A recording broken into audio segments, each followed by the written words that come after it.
All right, we have the Minnesota Vikings at home against Indianapolis Colts. Current spread DraftKings -5 for the Vikings, +5 for the Colts.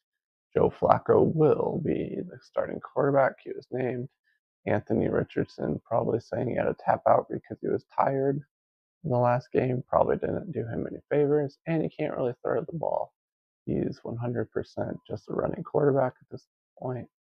So a lot of these last four game stats aren't going to be with Anthony Richardson. So take what I say with a grain of salt. But you can take the Vikings as the last four because they were 5-0, got lucky on a couple of those games. And the last two, well, has gone downhill. They are 5-2 now.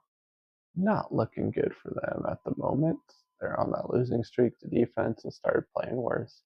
Not sure if the people figured out the defense or what's going on, or if they only play good at home, which they get that home field advantage with the noise in that dome.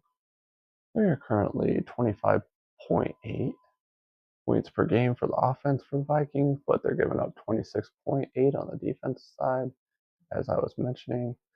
But let's look at the defense for the Colts because those numbers, well, it should be pretty close. Its last four games, 21.6, 21.8, sorry, for the defense points per game last four, and 22.5 on the offensive side. But uh, some of that was Joe Flacco, which has helped a lot with the points. Then we look at passing yards on offense, 220 for the Vikings per game, but 281 on the defense side. You want to throw against this team, so Joe Flacco being in for Anthony Richardson will help a lot. They have Jonathan Taylor back, as you saw last week. And the rushing was doing better on that side. They're 4.6 rushing yards per attempt, but they're giving up 4.7 on the Colts, and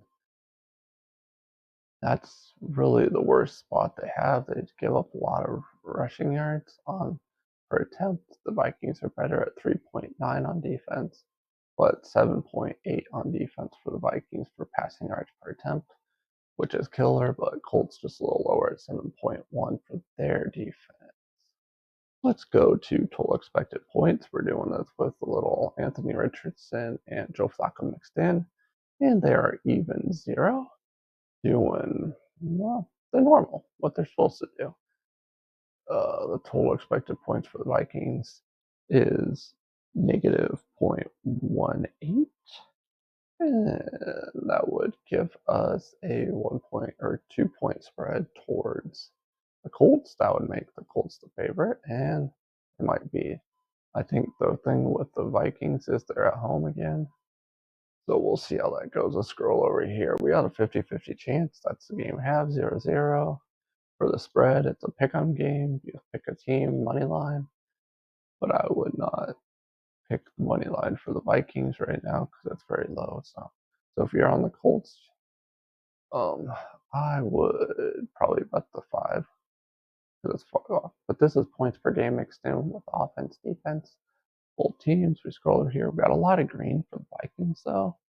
So they are playing better than the Colts, but with Joe Flacco in, I think that team should be a lot better on the pass. And I don't know how Vikings are going to show up on defense pass per games. I have decided not to play this game. I don't know what the Vikings are at the moment. They're better at home, so that should help. But at the same time, Colts, I never know if their defense is going to show up either. My name is Jordy. You've been watching Betman Sports Betting, and I'll see you in the next video.